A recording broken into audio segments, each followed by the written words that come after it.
Good evening to everyone and very happy on World Water Day. Here this platform, we are connected from USA, Canada and so many parts of the India. Most Honorable Dr. BP Singh sir, distinguished professor. Of course, no need to much introduction. And our chairman will certainly elaborate all in his discussion. Dr. R.C. Srivastava, former Vice Chancellor, बात Dr. बात Rajendra Prasad, करेंगे Central YouTube Agriculture University, Dr. M. Madhu, President, ISWC and Director, IISWC, all EC members of ISWC, all eminent Nitin scientists, professor, joined from various university and institutes. Really, this is a good opportunity for us to interact each other and also we listen, blessing and so many new insights on this occasion. World Water Day 2025, although the theme of 2025 is glacier preservation. Glaciers are critical to life. Their meltwater is essential for drinking water, agriculture, industry, clean energy, production, and healthy ecosystem. Undoubtedly, the rapid melting glaciers are causing uncertainty to water flows with profound impact of people and the planet. As we all know, on eve of World Water Day, Water's flagship report is also released, and that has also one slogan. Every reports having some title. This year title is Water Tower, Mountains and Glaciers. Since our childhood, we have been reading and listening Hindu Kush Himalayas as Water Tower of Asia. So we are well aware and we are sitting particularly at Dehradun, lap of the Himalaya, from which 10 major rivers emanates and 1.3 billion people living in the mountains and downstreams. Perennial sources of rivers is glaciers, but a number of rivers tributaries emanating in middle and lower Himalaya are spring fed. So springs are equally important, crucial, maintaining perennial flow in the rivers. Being a vice president of the Indian Association of Soil and Water Conservationists, I would like to share few achievements only in 2-3 seconds. Live members of this association is 2,361, institutional members 29, and ISWC motivates the conservationists by different category of awards. Indian Journal of Soil Conservation regularly publishing since 1973, and so far more than 2,500 articles have been published.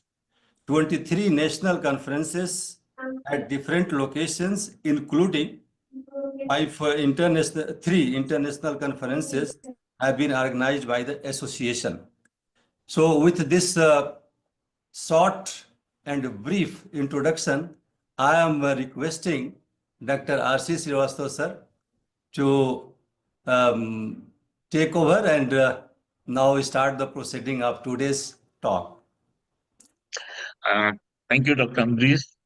First, I will like to thank the association for giving me this opportunity to be with you all on this World Water Day, although I am in a different continent presently, but as we were discussing with Vijay Singh ji, that is a technology which has made us nearer to each other.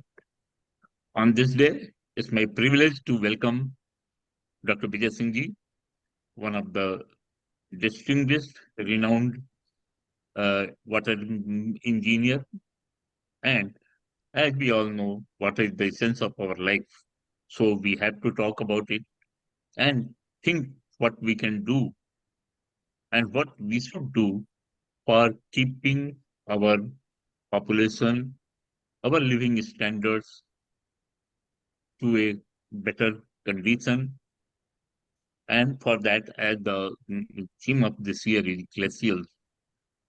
Glaciers are important and they are facing a huge challenge from our global warming. Every year, from the last so many years, we are hearing about our, especially two glaciers which are feeding our mighty rivers, Ganga and Yamuna. So we need to talk about it, how we can improve on our especially climate change. I think there is a panel discussion, so I will be talking later about it. So we will be discussing that in the rest at this moment. I welcome Dr. Vijay Singh ji for the talk, and we'll be Uh, very enlightened with his talks. And before that, I shall request Dr. Madhu to give his introductory comments. Yeah, बहुत धन्यवाद sir. Thank you very much for joining. Respected Vijay Singh ji and also Srivastava sir and other colleagues of these associations. I will not be taking much of the time. Yeah, thank you very much and a warm greeting and welcome for the World Water Day. Water continue to be a challenges in future to come. Let us listen from Professor Vijay Singh ji. may I introduce only in 1 minute, sir? So, Professor Vijay P. Singh is a distinguished professor and renowned scientist, Carolina and William N. Lair Distinguished Chair in Water Engineering at Texas A&M University, USA. He received his BSc and BTech, MS, PhD, DSc degrees, all in engineering. He is a registered professor, professional engineer, a registered professional hydrologist, board certified water resources engineer, and an honorary diplomat of European Water Resources Association. Only few more because this is a long list and most of our colleagues know very well. He is distinguished member of ASC, an honorary distinguished member, IWRA, distinguished fellow, AGGS, and honorary member of AWRA, fellow of AGU, EWRI, and a number of associations. So at the end, of course, he's a great mentor, and in most of our conferences, we are eager to listen him. Likewise, here again, a number of our presently 48 scientists and professors joined here, and all are eager. So I will not take much time and requesting Singh Sahab to please. Oh, thank you. Thank you so much. Let me first share my presentation. Okay. Anyway, okay, let's get started because I have a PhD exam coming up at 10 o'clock my time. So I have just about an hour, and then I have 10 minutes walk to another building. Anyway, so first of all, it's a real pleasure meeting Vice Chancellor Srivastav, Director Madhu, Chief Editor Rajiv Singh, Dr. Ambrish Kumar, and all other distinguished participants. It's a real pleasure. Dr. Madhu invited me to give Tejwani lecture, I think about 2 years ago, a little over 2 years ago. The time flies. And I want to express my gratitude to him and his entire team for entertaining me, for having me at the Institute for a couple of days. The visit was very informative, and I really enjoyed seeing particularly the experimental sites and talking to a number of my colleagues there. It was a real pleasure. It's always a pleasure meeting colleagues. So with that, this is the topic I was given by Dr. Rajiv Singh, Harnessing Science for Water Security. Of course, he gave me two options, and I have to give another water talk on April 2nd. So, I chose this topic for today. And then I'll speak on another topic that he has suggested on April 2nd, again, under the auspices of Water Day. So with that, I think we will briefly go over, first, we would like to know how much water is available, and then what the current global water situation is, and are we water scarce? And we indeed are. Then what are the causes of water scarcity, and what can we do to remedy water scarcity, and what is our future outlook? So this is, and I'll try to go quickly quickly my PowerPoint. And the other thing is, I will be very happy to send the PowerPoints to Rajiv if anybody is interested in having another look at the PowerPoint. So, just listen to me. Okay, first of all, we all know that approximately 97.5% of water is saline water. Only about 2.5% is really fresh water. But of this 2.5%, essentially nearly 69% is available as glaciers and permanent ice cap. And as Dr. Srivastav emphasized right in the beginning, the importance of glaciers and ice caps. So that is where really the majority of our fresh water resides, except that it's not accessible. Accessible directly, not accessible in through glacial melting. Yes, we get water in our major rivers, which are glacier fed, like Ganga and Yamuna. Anyway, and of that, 2.5% fresh water, which is globally available, 30.1% is available as groundwater. And only 1.2% is available in reservoirs, lakes, wetlands, and rivers and other freshwater body. So really, we have a very small percentage of fresh water. When you look at the totality of fresh water available in the globe in the form of rivers, and if we look at our entire water resources planning, almost all of it has been concentrated on this small amount of fresh water available, particularly in the rivers.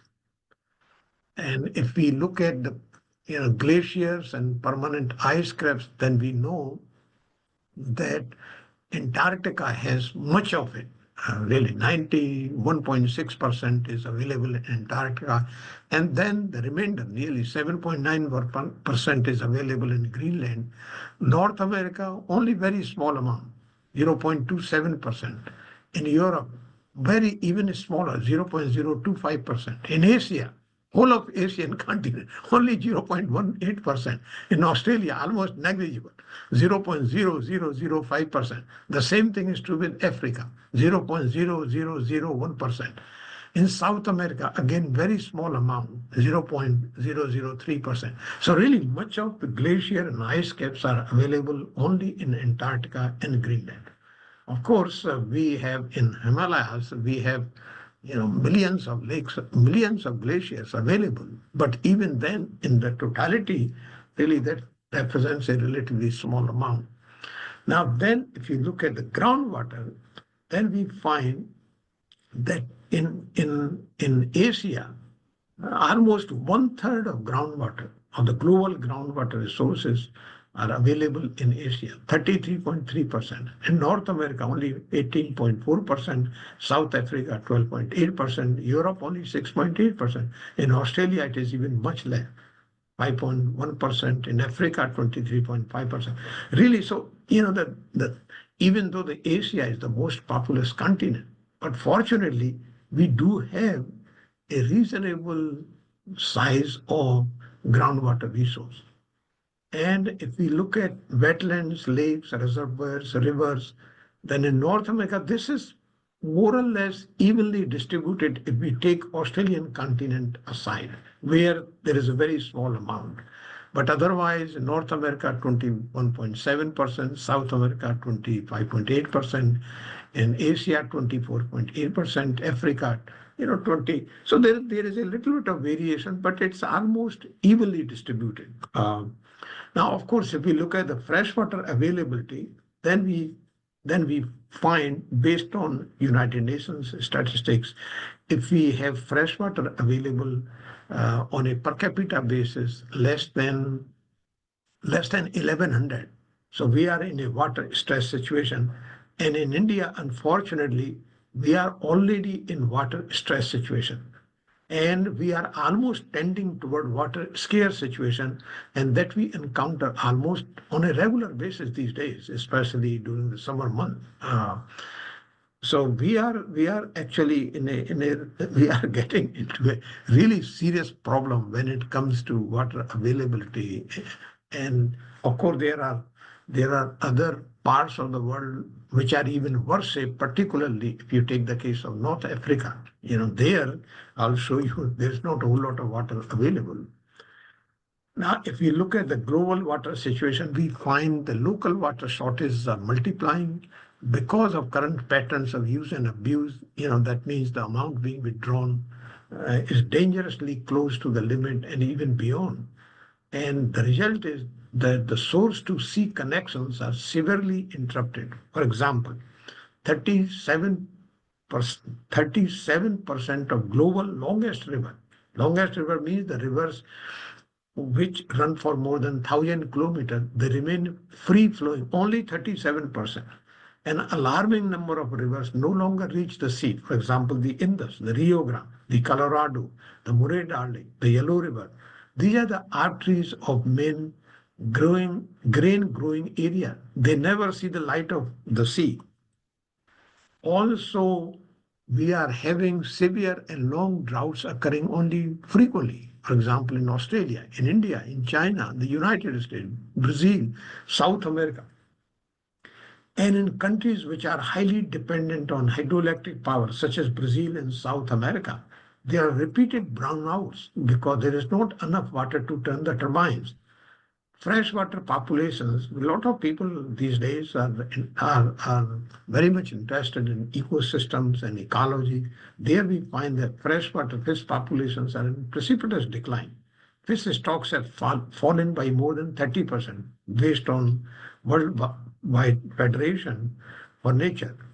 And this fall is larger than fallen populations of animals in the ecosystem.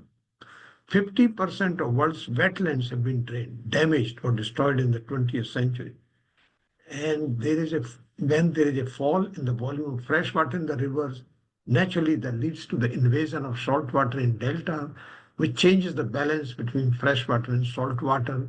And there is, because of the excessive pumping of water from rivers, which was feeding the Aral Sea. The Aral Sea practically collapsed in 1980, even though these days I have been told that there is some recovery because of conservation measures, but it pretty much died in 1980. So this global water crisis is impacting supplies of food, generation of energy, as well as other goods. What happened? It is okay. Now, if we look at the global water stress situation, we find that today nearly 2.28 billion people live in water stress situation. And it is expected that in future, more than half the world population will be living in water stress areas. In India, actually, as I said, we are almost on the border of being in water stress situation, and the situation is going to get worse. Why it is going to get worse, we'll find out. Also, 68 largest aquifers of the world, which means 40% of all groundwater has already been extracted. The largest aquifer, one of the largest aquifers in the world, and the largest in the United States, which actually is responsible for 1/6 of the world's grain production, is in a serious trouble. This is considered to be the imminent depletion of Ogallala and other aquifers around the world is considered now as a defining planetary crisis of our time. Disaster is already happening. For example, in India, 1.45 billion people. Of course, we have now, perhaps we may have 1.5 billion or over, but almost 0.3 billion people we are going to add in the next decade or so. India has 20% of global population, but only 4% of global water. And India is the largest extractor of groundwater, 92% of which is used for agriculture. Two-thirds of the population depends on agriculture for their living. And tens of millions of farmers do not have enough water. And I can vouch for it because I come from a farmer's family, and my family is still doing farming. And if we look at, for example, one of the largest freshwater lakes in Africa, Lake Chad, in 1963, it has the lake basin was in lake area was in Chad, Cameroon, Nigeria, and Niger. But look at by the year 2007, it's almost disappeared. Very small area remained only in Chad. But now there is a concerted effort to restore the lake, and I have been told, I could not find documentation that it is gradually recovering. It has recovered about 3% or so. And this is the same thing, RLC. Look, as in 2000, in RLC, which is one of the largest freshwater bodies, and by the year 2000, just within a period of less than 2 decades, it almost disappeared. This is what happened. In California, which is the two major lakes, Folsom and Orville, in 2011, they were really pretty in good, healthy shape. By 2000, within a period of 10 years, they pretty much, I wouldn't say that they've died, but they have depleted for the most part to a very large extent. The Lake Mead, which is the largest freshwater man-made lake, which is behind the Hoover Dam, one of the civil engineering marvels in the world. The lake level has declined by more than 30 meters. More than 30 meters. Now, of course, recently, because of conservation efforts, the water level has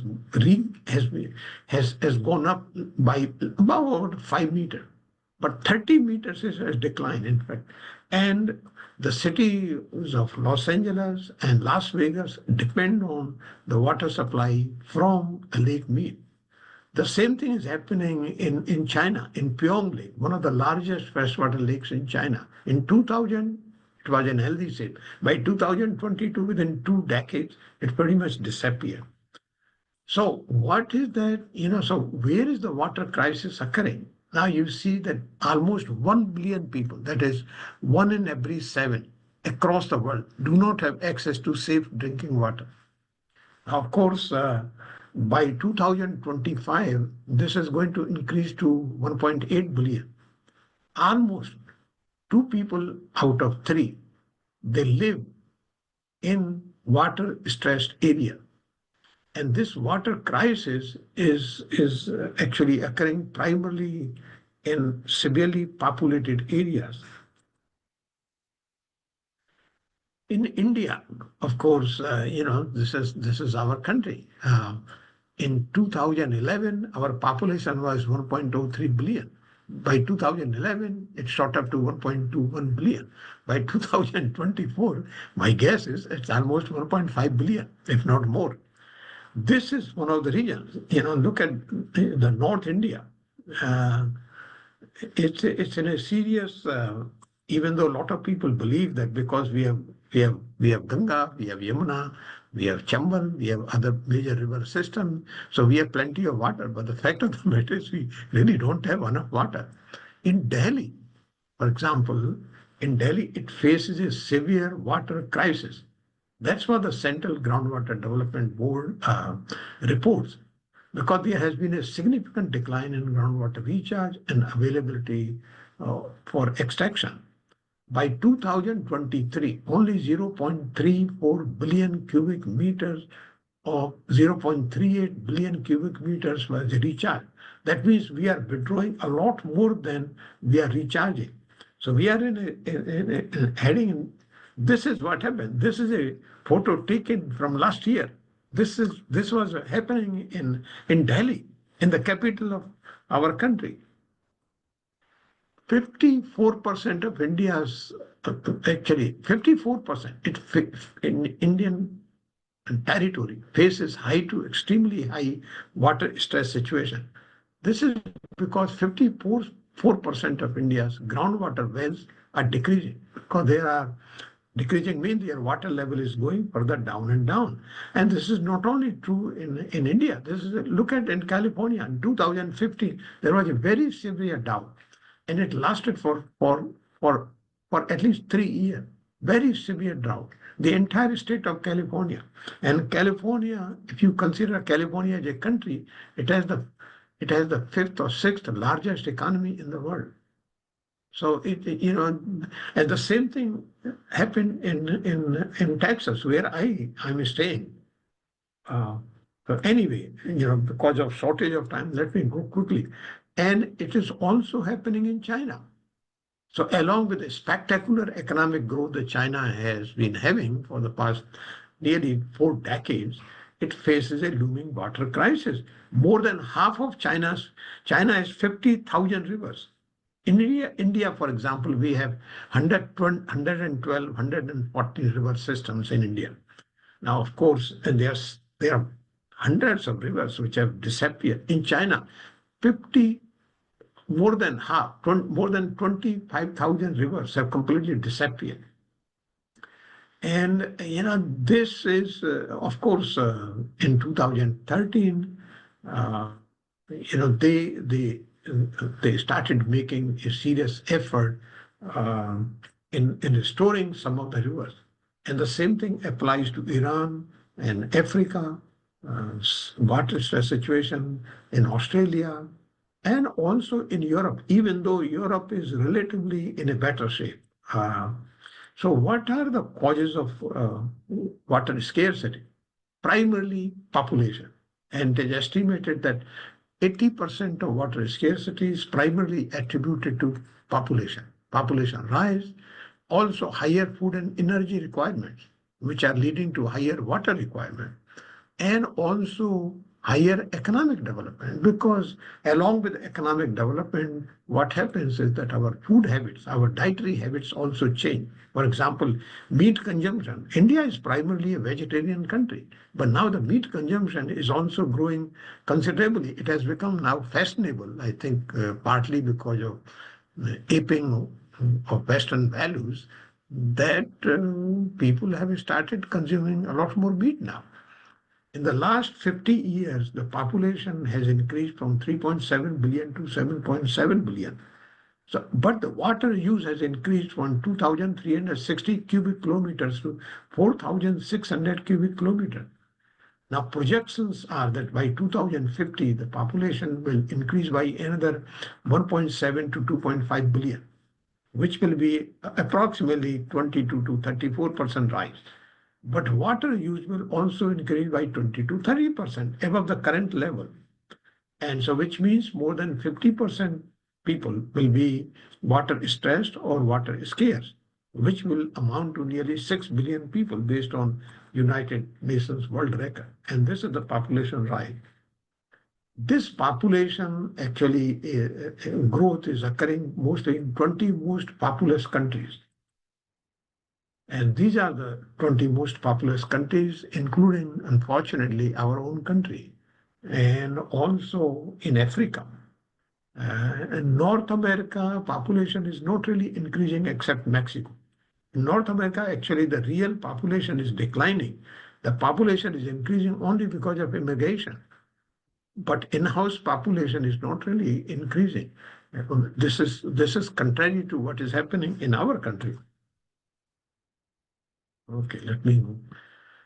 But so where all this water is going? The water is actually being used for irrigation, for commercial purposes, for livestock raising, for hydraulic power generation, for mining, for industrial activities, for energy generation, and of course for domestic consumption. In other words, water is our life, as we say in our country. And regardless of what the activity is, water is needed. Even in the high-tech industry, there is a lot of water that is consumed. So if we look at the water consumption on a global basis, you find that BRICS, meaning Brazil, Russia, India, China, and South Africa, these 5 BRIC countries use 42% of global water. 42%. And water use has tripled since the 1960s. Developed countries like OECD, means Organization for Economic Cooperation and Development, which has 38 members, they use 31% of global water, but only 5 countries use 42%. We cannot continue in this fashion. Now, but primarily, if we look at the water withdrawal by sector, it is agriculture, which uses globally 68% of water. And only 20% is used for industry and 12% is used for domestic purposes. And of this 20%, primarily 10% is essentially used for power generation, and 8% is used for other industrial activity. But if we look at Asia, which is what we are more interested in, we find that nearly 81% of this water is used for agriculture, and only 9% is used for industry, and about 10% is used for other domestic purposes. Now, of course, in North America, only about 50% is used for agriculture, and 31% is used for, 37% is used for agriculture, 50% is used for domestic purposes and industries, and 13% is used for industry. So there, the domestic consumption is very high. If you look at the groundwater withdrawal then in 2010, it was 952 cubic kilometer. By 2021, it shot up to 1,200 cubic kilometer. By 2050, it is expected that it will rise to 1,535 cubic kilometer. That's an enormous. Now, if we look at the domestic water consumption in major cities, then we find that by 2050, almost 70% of the world's population will live in urban area. So that means 94% of the increase between this period of 30 years, 2020 to 2050, is projected from low and middle income countries. For example, our country, India. Now that leads to expansion of slums, and that is because of this enormous migration of people from rural areas to urban area, plus the in-house population rise. It is getting to be very difficult to keep up the infrastructure with the pace of expansion, which leads to the lack of access to water as well as adequate sanitation facilities. Now, if you look at the domestic water consumption all over the world, now in India, for example, our domestic consumption is not among the highest, but still it is quite significant. It's more than 100 to 150 liters per day per person. Whereas there are countries, for example, in North America, it is more than 500 liters per day per person. In Australia, which is not a water-rich country, the water consumption is anywhere between 400 to 500 liters per person per day. Because Australia has very small population, almost as much as in the Delhi region. So in that sense, they are not bad, but actually they are highly water deficient. It's a highly water deficient continent. Now this is interesting. On average, Middle Eastern and North African countries, they call MENA countries, they are in absolute water scarcity because there the availability of water is less than 500 cubic meters, not kilometer, cubic meters per person. per year. Kuwait has the least water availability on a per capita basis. It's only 27 cubic meters. That was in 1970. 2011, it went down to 9 cubic meter. Now it is projected to decrease to only 5 cubic meters by 2025, which is by the end of this year. Yet Kuwait has the highest per capita water consumption, which is 200 liters per person per day. That was in the 1980s. Currently, 500 liters per person per day. You don't have enough water, but you keep using. It reminds me of economic expenditure on the part of central governments in all over the country, all over the world. For example, in the United States, we have a debt of over $36 trillion. We don't have enough money, but they keep printing. The same thing applies to in India also. We have so much of debt, and yet we keep printing and we keep spending because there is no control. The same thing is happening to water. Now, also look at the food production, which is quite interesting. Now, food production in general, these are the average figures. In general, it takes about 1,000 liters to produce 1 kg of grain. But it takes 15,500 liters to produce 1 kg of beef. Why should people go for it? But people like to eat beef. So obviously, crop water use depends on the type of crop, the soil type, the climate, irrigation systems, and farming practices, and so on.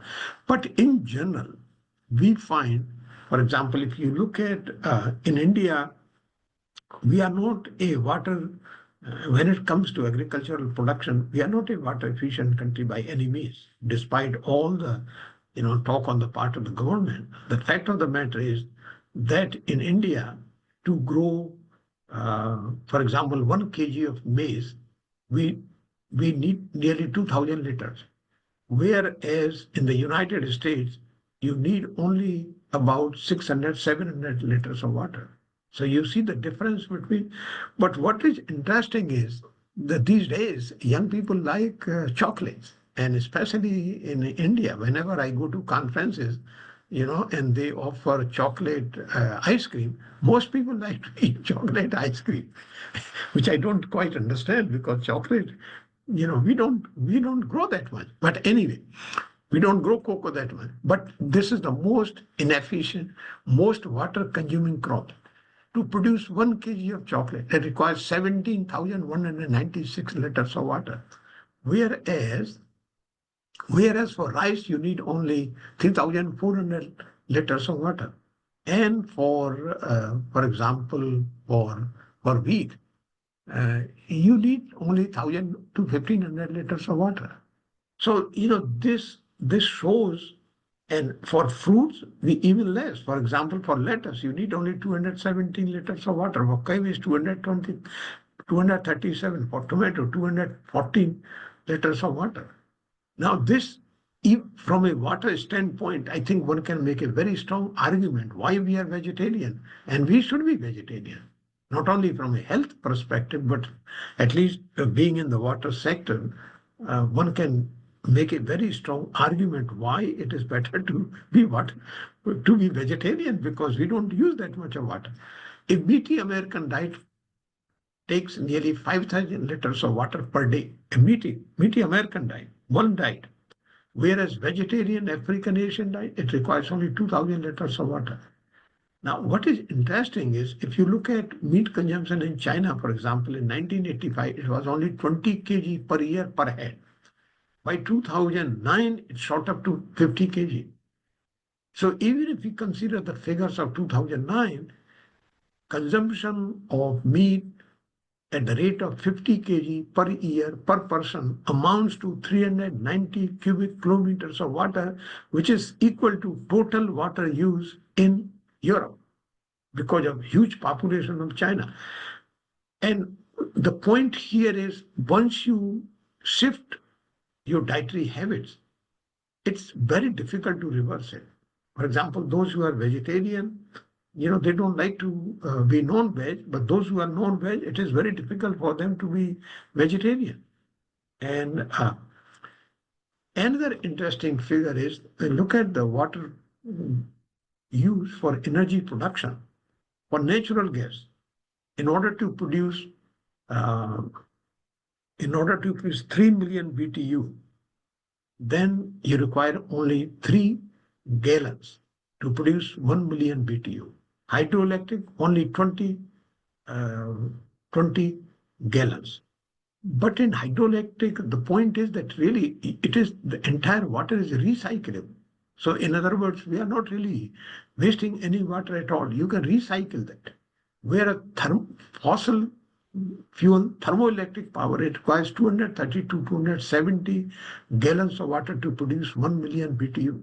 Coal, 41 to 464, depending upon the energy production practice. But nuclear, 2,400 to 5,600 gallons of water you need to produce 1 million BTU. Ethanol, 2,500 to 29,100 gallons of water. Biodiesel, 14,000 to 75,000 gallons of water. Now there is a lot of talk about biodiesel, green energy, ethanol, but people are forgetting that to produce that kind of energy is most water inefficient, most water consuming sources of energy production. We don't have that much of water. So I think we have to take these things in a proper context. Okay. Let me not worry about. Okay. But we are also wasting a lot of water. If we look at, for example, in agricultural irrigation, because of highly inefficient practices, we approximately waste 1,500 gigatons of water. Through reservoir operation, we essentially lose 1,000 gigatons of water. Evaporation from irrigated agriculture, approximately 1,000 gigatons. From glacial melting, nearly 600 gigatons. Likewise. Now, of course, we cannot stop evaporation, but certainly we can reduce with proper practices. The same thing actually applies to water use based on different countries in different sectors that we briefly touched over. So let's not really dwell too much on. So the next question is, so what do we do to basically conserve water and to make water available on a sustainable basis? We don't have too many choices here, but we have to engineer water conservation. We have to engineer water supply and use, but supply will depend upon water conservation, efficient use, treatment, recycling, reuse, and of course, development of additional resources such as desalination. In other words, we have to employ an integrated approach to engineer water supply and also to engineer water use. So the net result is to engineer demand will require, we will have to engineer use, extensive management, we'll have to engineer storage management, and we will have to engineer demand management, just like we'll have to engineer supply management. So essentially the problem boils down to primarily the management of demand and the management of supply. It is not so much a question of lack of technology. It's more a question of proper management. Yes, the technology is also needed, for example, for more efficient agricultural irrigation. But even there, it is more a matter of proper management. We know that water is limited and it should not be wasted. Every drop of water should be conserved because every drop conserved can be used for other purposes. We have to make our irrigation a lot more efficient so that every drop counts and does not go wasted. Just like in Israel is a classic example, is a vivid living example. They use every drop of water, even though Israel does not have a whole lot of water, but they have one of the most productive agricultural industries in the world. So obviously, in order to make irrigation more efficient, we will have to properly determine crop water needs, crop area, crop type, soil type, climate, irrigation method, obviously irrigation frequency. So we will have to develop tools that can be used to optimize water use. And of course, water also has to be treated. Unfortunately, our irrigation systems, for example, our canal systems in North India, and this applies to even in South India and Western India, these canal systems were designed almost 100 years ago. And, and they are in a terrible shape. I mean, nobody really, we have large irrigation bureaucracy, but the bureaucracy, unfortunately, is completely out of touch with the farmers, out of touch with what exactly is happening on the ground. And I can speak authoritatively because, as I said, I come from a farmer's family and I visit my village almost once every 2 months. I was there last month and I will be going there again next month. So, how do we then approach sustainable water supply? The only way is by employing integrated watershed management, integrated water resources management, and that will require or that will entail decision making involving multi-criteria, multi-objective, multi-constraint. And that will also require socio-economic evaluation. And of course, to do that, we'll have to gather more data, we'll have to process the data, we'll have to do more modeling, and we'll have to verify what we do. We'll have to quantify risk and uncertainty analysis associated with our modeling, calibration, and verification. And then only we can implement these practices, and we have to learn from experience. And that will require essentially also public stakeholder participation.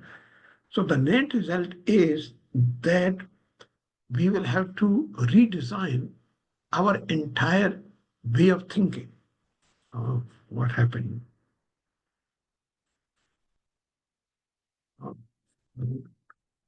What happened? It disappeared? Listening. Yeah. No, I think my slideshow disappeared. Okay, let me see what happened. Your side not visible, sir. Your side not appearing. Yeah, no, I also don't see that. So I'm okay. Now, finally, I don't know what happened. And can you see now? Okay. Yeah. Yes, sir. Yeah. Okay, so let's continue. Okay.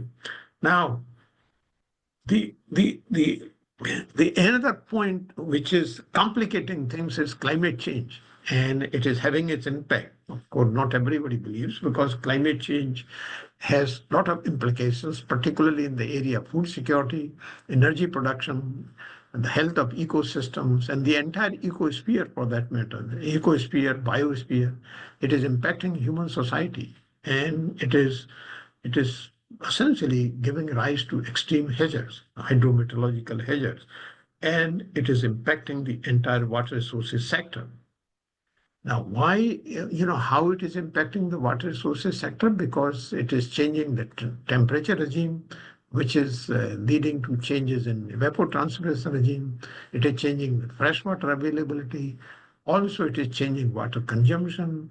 And as a result, it is also changing food production practices, changing in viral and bacterial activity, because it is intensifying the hydrologic cycle, which is resulting in increased frequency of floods and drought, increased variability of rainfall, shortening of snowfall season, and also we are witnessing that the start of spring snowmelt is actually advancing. So we are starting having snowmelt season ahead of what it normally used to be, and it is also accelerating glacial melting.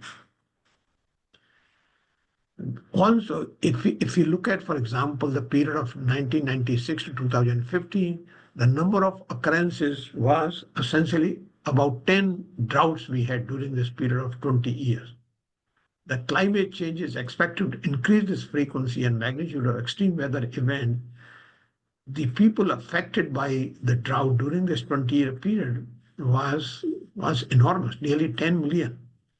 Now, nearly 1.1 billion people it affected, killed 22,000 more, and caused nearly $100 billion during this period of 20 years. This is how the hydrologic impacts are being felt because of climate change. If we look at also on the flooding events, we had 100 flood events during this period of 20 years. Nearly 1.2 billion and people were affected in 2010. It is expected that by the year 2050, 1.6 billion people will be impacted, which will be almost 20% of the world population. And so, this is what is happening because of climate change. The same thing will apply to coastal flooding and sea level rise. So, what is then our future outlook? I think the only way we can sustain and be resilient when it comes to access to enough fresh water is by looking at things in an integrated fashion. For example, we have to look at water, energy, climate nexus, because the climate change is going to stay. Even if we do all the efforts to mitigate climate change or at least to reduce the rate of climate change, still it will take a very long time before we start feeling the impact of our activities toward climate change mitigation. So we will have to look at water, energy, climate change in an integrated fashion. And that will have implications for water management. It will have implications for water supply. We'll have to find more diverse portfolios for water supply. It will have implications for sea level rise, because unfortunately that will contaminate coastal aquifers. And also, that climate change will give rise to size and intensity of storms, may increase. It may affect, this is important because it will affect the design and performance of coastal and estuarine structures and also habitat.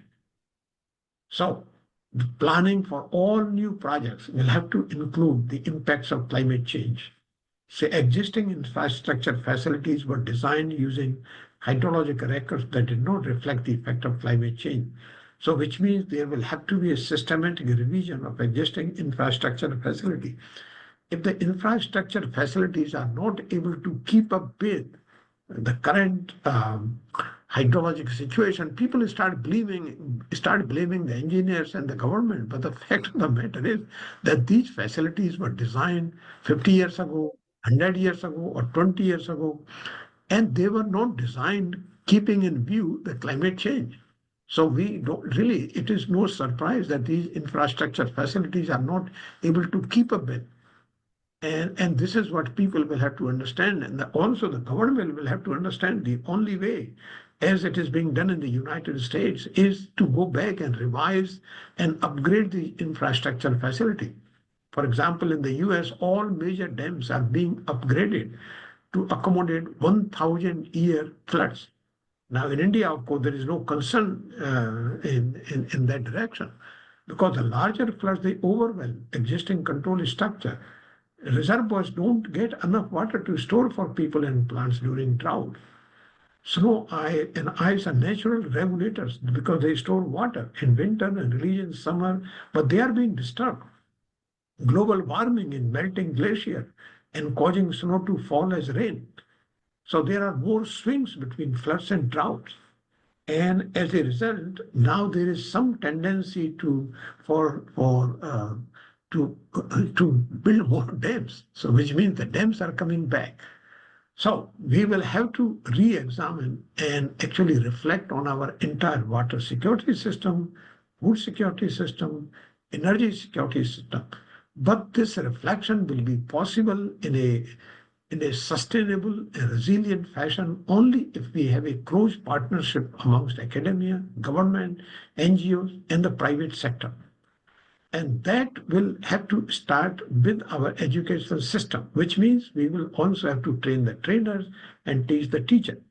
The problem with the government is the government forgets that the government is for the people.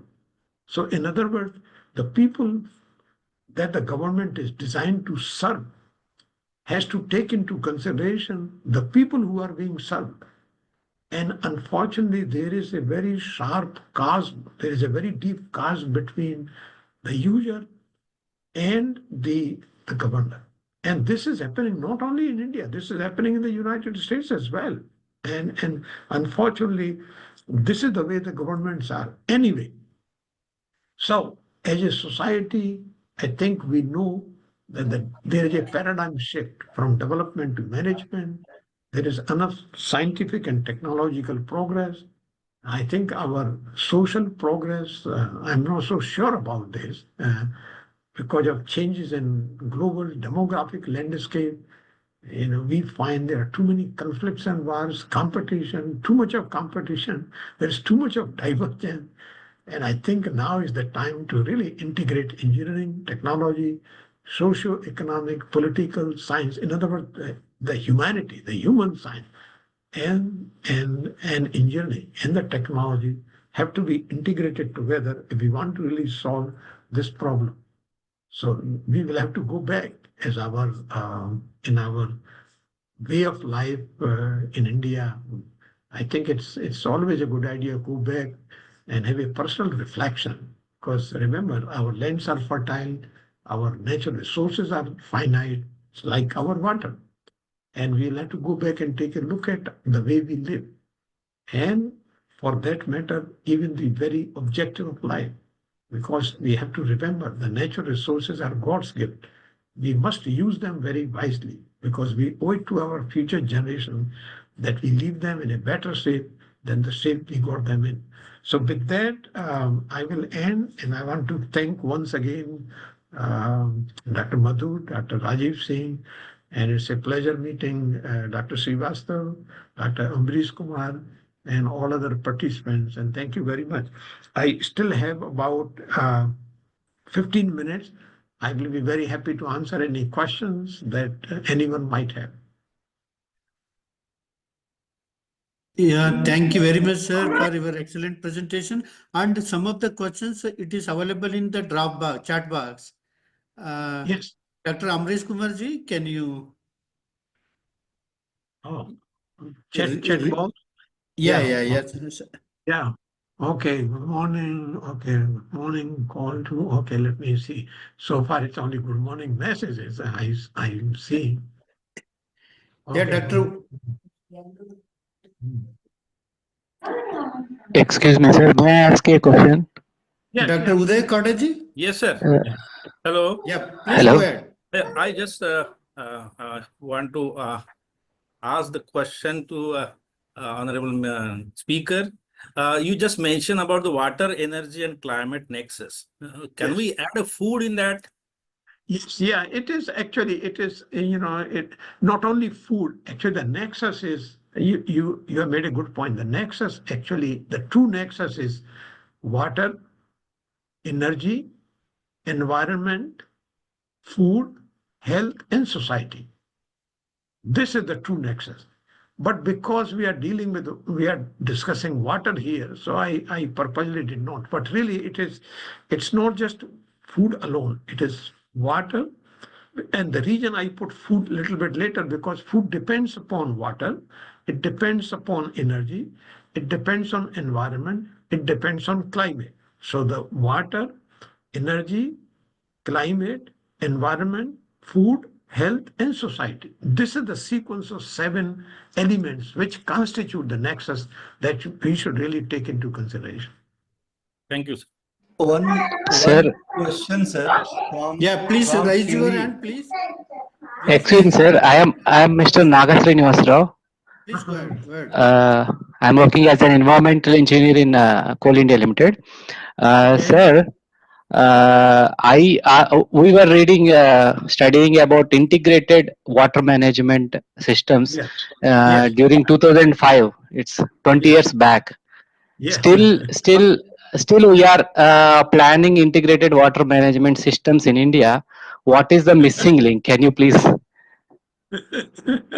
I think you are making a very good point. The reason is that in this entire integrated system, we are forgetting one vital component, and that is the people for whom we are trying to develop this integrated water management, which is the farmers, which is the user. And so if you look at the entire bureaucracy, and this is true to some extent even in the United States, because the bureaucracy forgets that the bureaucracy exists to serve the public, but the bureaucracy has a tendency to serve itself unless the people for whom the bureaucracy has been constituted or bureaucracy has been developed. As I gave you an example of canal irrigation, for example, in my village, there are two canals, one running east-west, another running north-south. They all essentially are tributary. They are minor canals out of a bigger canals, which comes out of Agra Canal, which essentially gets water from Delhi, near Delhi, from the Yamuna River, the canal.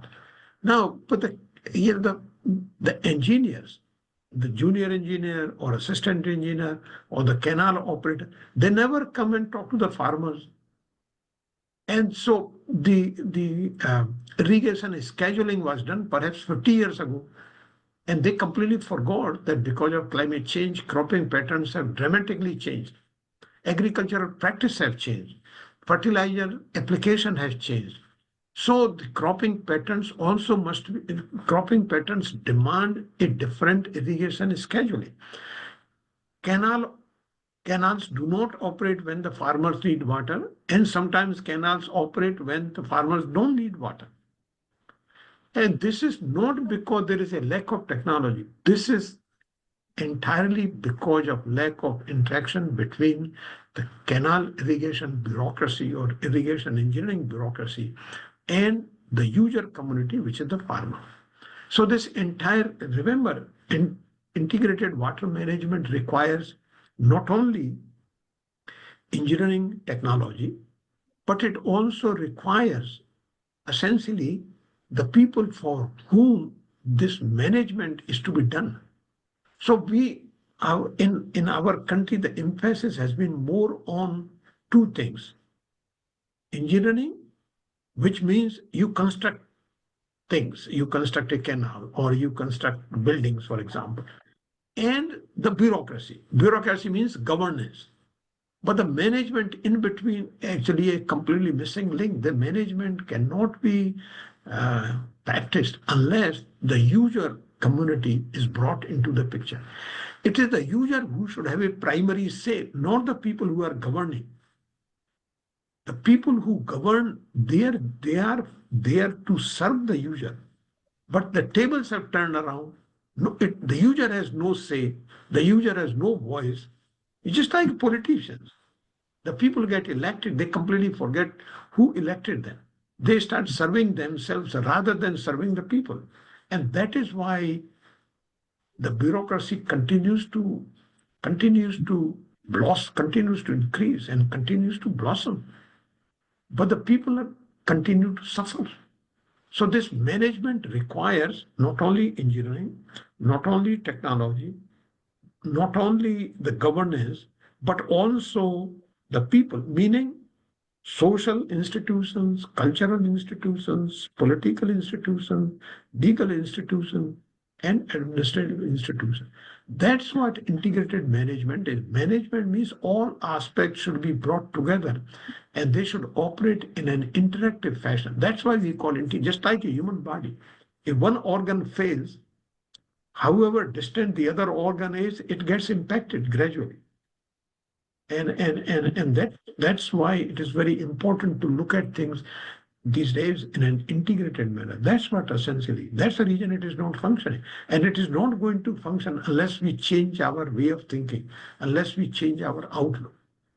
And in India, unfortunately, our bureaucracy, because we have inherited the same bureaucracy that we had 200 years ago.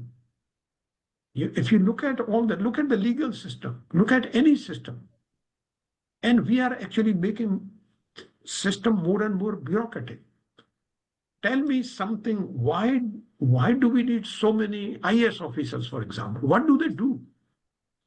Except in creating problems. Can somebody really explain to me why do we need why does a DM DM acts more like a king of that district. You cannot even, a common man cannot talk to a DM.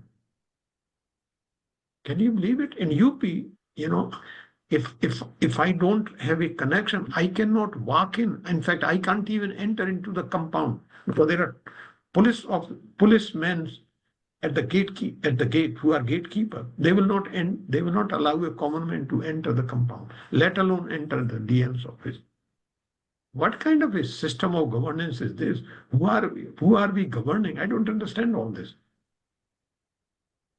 So the integrated management, just like integrated water resources management, integrated water resources management is a little bit different.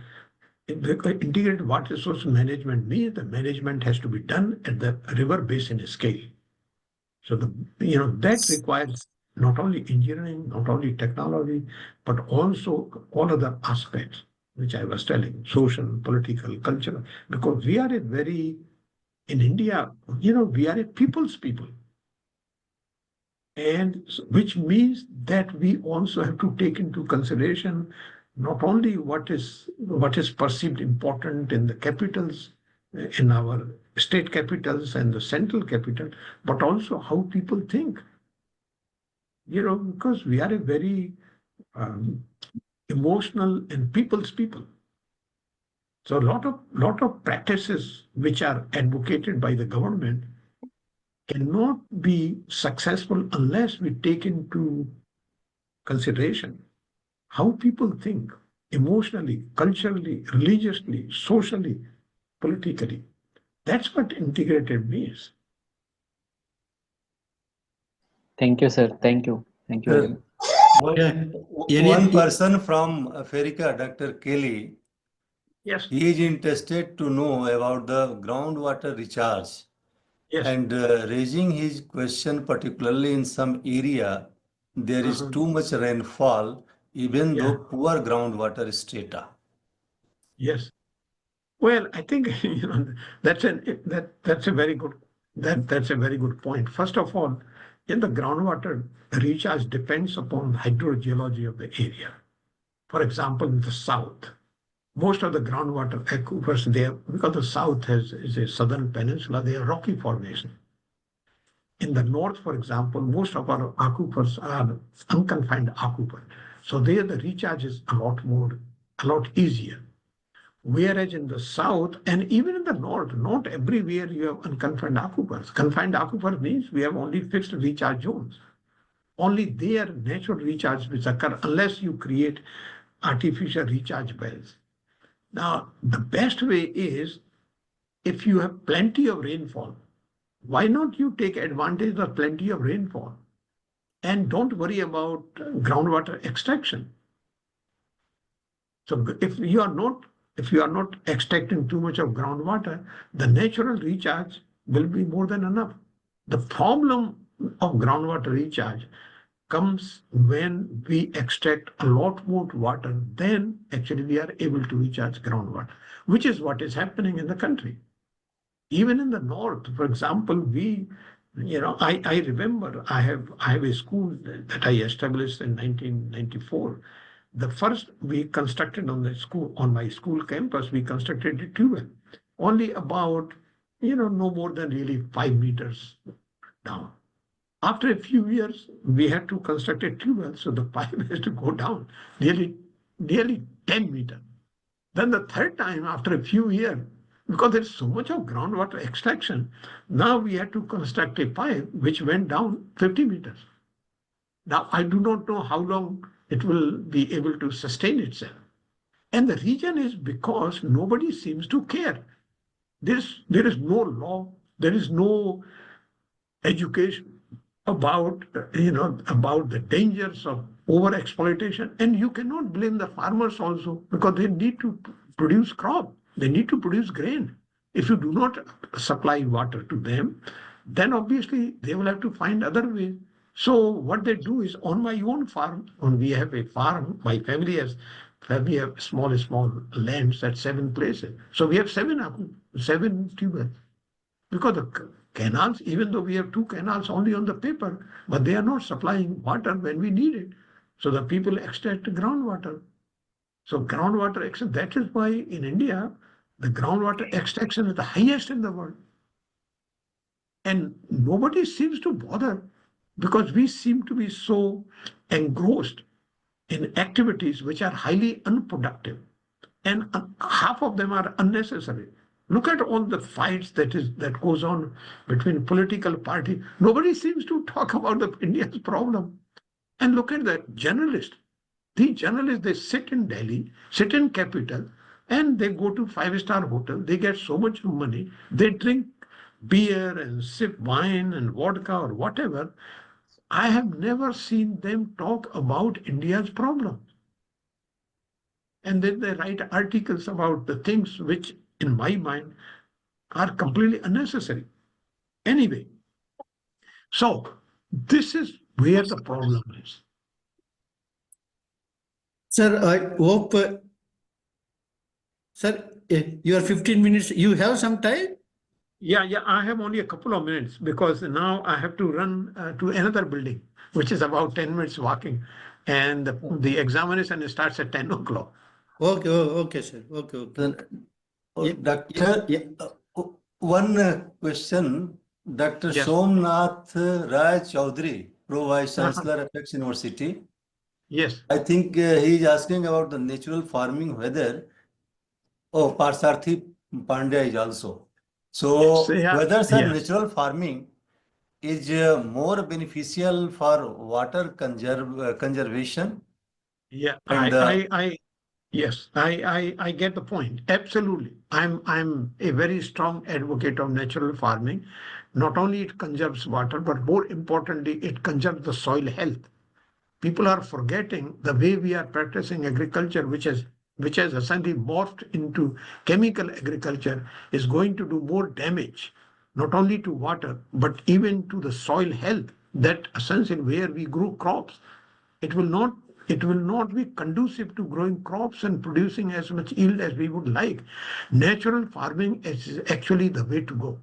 And it will be very helpful for water resources, water consumption, but also for our human health. You can save billions of dollars by producing food grains using natural farming. In the United States, it has turned into a multi-billion-dollar industry. And the naturally produced, they call organic products. Organic products cost sometimes 2 or 3 times as much. But there is a growing awareness amongst a younger generation. For example, my children, they have no problem. I hesitate to buy anything which costs 2, 3 times more. But my children have no problem at all. They will not even touch non-organic product. So there is a kind of shift in mental thinking, but I completely agree with Dr. Chaudhary, and I am a very strong advocate. We should all go for organic farming. Now, I'm not saying that you should not use any chemical fertilizer at all, but there are certain chemical fertilizers which can be mixed with organic manure, compost manure, and also I have seen in India, there was a lady who was given prize by Prime Minister Modi for organic farming. She has demonstrated that after 1 or 2 years of little bit of less yield, actually organic farming will be as productive and less expensive as chemical farming will be. And in the long term, you will come out ahead because you will be conserving the soil health.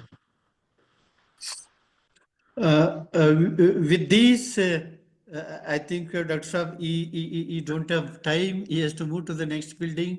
No, I'm sorry that I Yeah. That's fine, sir. That's fine for your wonderful thought and presentation. May I request Dr. R.K. Singh ji for vote of thanks to Professor Vijay Singh ji, and we may continue for another 15 minutes after that with panel discussion with R.C. Srivastava. Dr. R.K. Singh ji. Yeah, thank you, Dr. Madhu. It's really an honor and privilege to listen to Dr. VP Singh. Can you hear me? Yes, yes, yes. Yeah. So, as always, it is a real pleasure, sir, and I am really thankful for accepting my request despite of very busy schedule you have. I know it's a very hectic day for you today, but we have your blessings and encouragement. So we have seen the kind of presentation he has, not because he is just an excellent scientist or academician, he is also a very widely traveled person. So the kind of perception he has got about the problem and possible solution, it's really very useful for the soil and water conservation community here, and it was very good. I think it was the best way to commemorate World Water Day today, having you, sir. So thank you very much on behalf of all of us here in this soil and water conservation community and everybody who is listening to this online presentation. So thank you very much. I don't want to take much of your time. I know you have to rush Thank you. to for Yeah. another thing. So thank you very much. Okay, sir. Thank you, sir. Thank you. Namaskar, sir. Thank you. Namaskar. Namaste, Vijay. Thank you, Thanks sir. a lot. Yes. Okay. Thank you, sir. Namaskar. Yeah. Now over to Dr. Amresh Kumar. You So- may take Dr. Srivastavaji to continue for another 15 minutes we can have. Is it okay? 15 minutes? Right, sir. So, requesting Dr. Ashish Srivastava, sir, for a panel discussion, and also number of dignitaries on our screen. Sometimes Dr. Indramani, Vice Chancellor VNMKV, also connected here.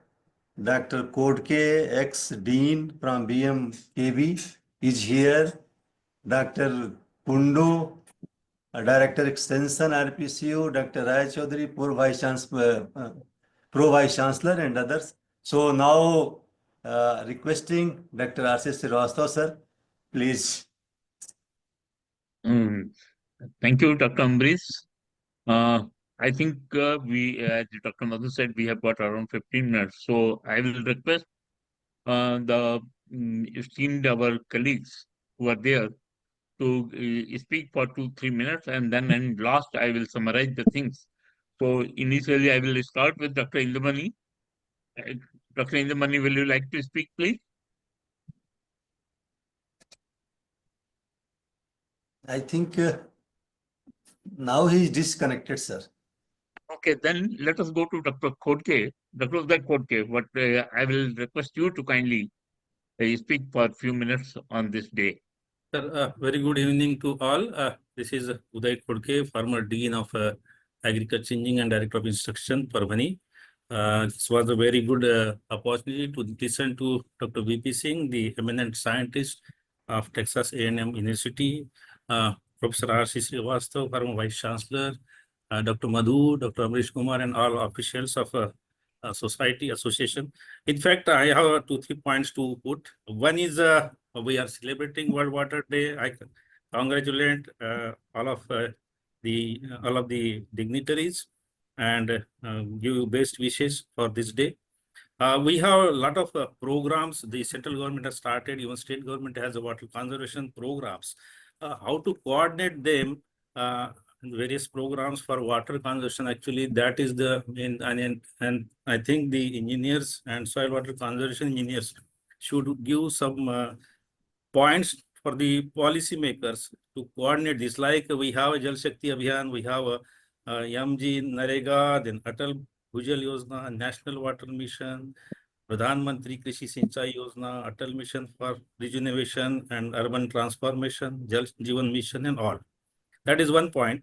Then the second point, which was raised by Professor Singh, that is the upgradation of facilities. It is very true that our dams and reservoirs are silted and the capacity is decreased, and therefore the potential, although it was created with a huge area, but now it cannot irrigate. So that is another point how we can put this point to the government or the policy makers.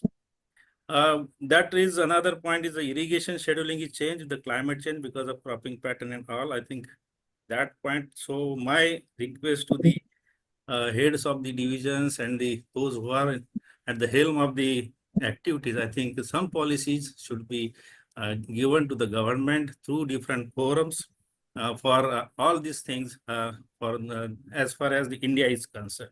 That's all from my side, sir. Thank you very much. Thank you, Dr. Khotke.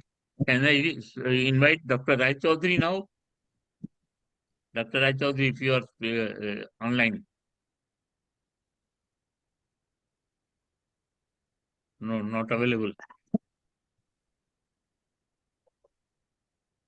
Any other colleague who would like to speak? Dr. Raichodhary is available. He is seen in the, yes, he is.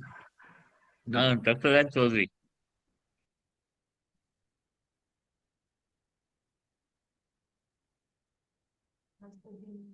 Okay, Dr. Kundu, will you like to speak something?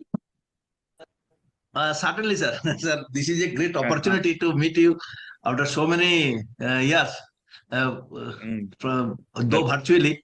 Thank you, Dr. Amrish, Director Madhu, Dr. Khotke, our respected Dr. Srivastav, Dr. Rai Chaudhary.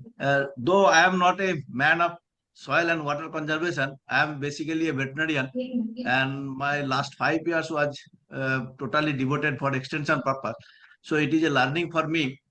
And as I have already learned from Dr. Srivastav, Dr. Amrish, that water, certainly there are hue and cry, and they used to nag me as a animal scientist that your milk and meat consume lot of water. Sir, in this front, when Dr. Amrish yesterday told, I was searching the literature and I saw that only around 1% blue water is used for the animal production, and 84% green water that is used for its fish and fodders. That means it goes to agriculture production, and blame goes to livestock products. So we have to think on that thing. And another thing is that grey water. It is around 15% grey water is used for animal livestock production. These 15 and 84% water which is used for animals, that return back to the agriculture, if we can think, and grey water if we can use. And another thing is that when livestock is there, the capacity of the green water, that means holding capacity of the soil to hold the water is increasing. Until and unless you do have the livestock, you can't think that your green water and blue water will increase. And now comes the grey water, which should be increased, and that is the role of the engineers, the galaxy of engineers. They are there, because grey water that could be used for tree plantation, lawn, and all these things. If we can do that, certainly certain percentage of water which is available but not for agriculture purpose or drinking purpose, that could be used, and we should think on that line. And in this front, I have discussed several times that before DVC, in our West Bengal, I have seen there are a reservoir to collect the rainwater in the small pond, and there was a specialty in irrigation. When their drought comes, they used to have the irrigation for life-saving irrigation for the crops, and that should be thing for revival. As Dr. Kokade has also told that desilting the dams is very difficult, but small tank which could be easily desealed and can harvest the rainwater. All these things, because time is short.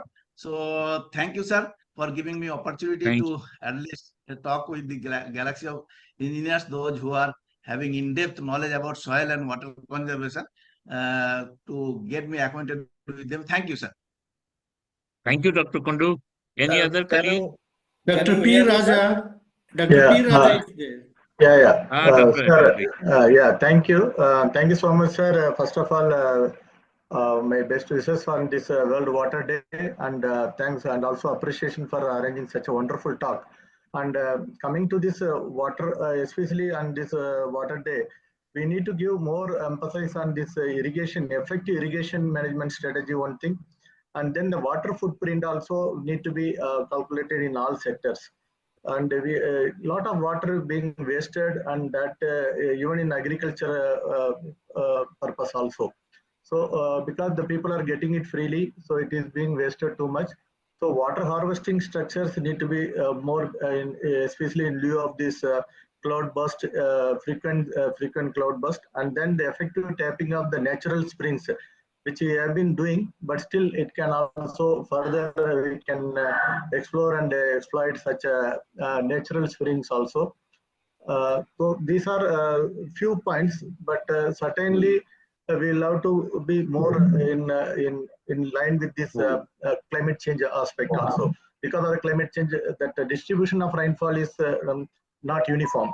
So all these things need to be taken into consideration, and we need to work as a team to improve the harvesting of water in agriculture as well as in the domestic sector. Thank you so much, and also my congratulations to all the new members of the team. Thank you, sir. Thank you, Dr. Raja.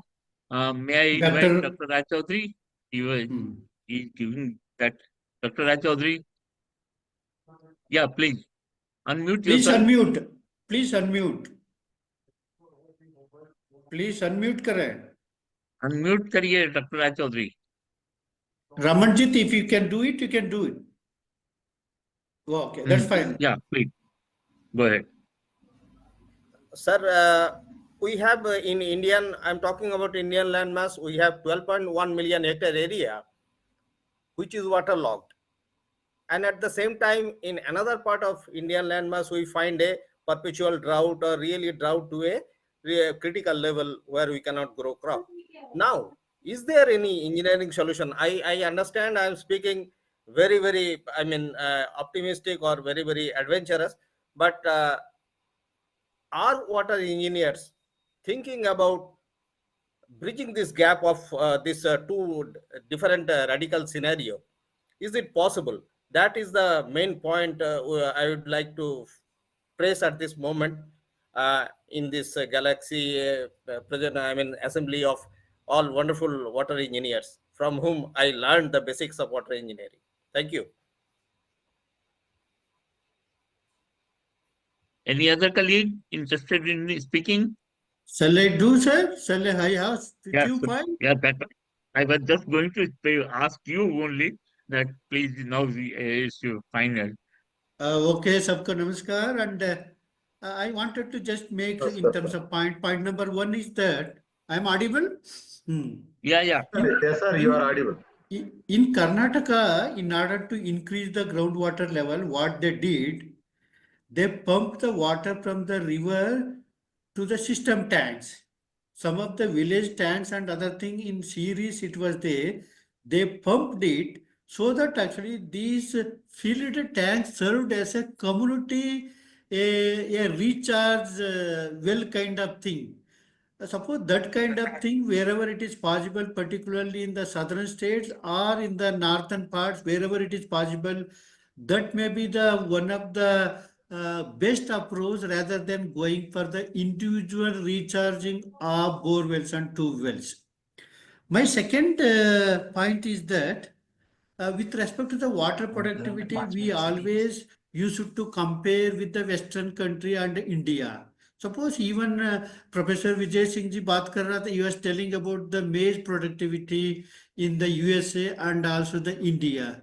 There, the water demand, that means evaporated demand, particularly in USA and India, is quite significantly different. And also with the soil condition, they are much more rich in organic carbon content and other things. We are very poor. My third point is that the more or less actually what is the Dr. Vijay Singh ji presentation, the more or less the status of water stress or water availability remains same, more or less same, not much significant between the countries and other things. We are all of us most probably in the same boat, but some boat maybe 1 foot or 1 meter forward or backward, that's all.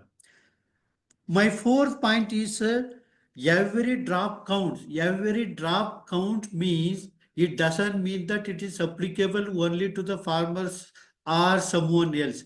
That means the until unless attitude of an individually, one drop of water, it is there in a drinking bottle of any kind, that is one.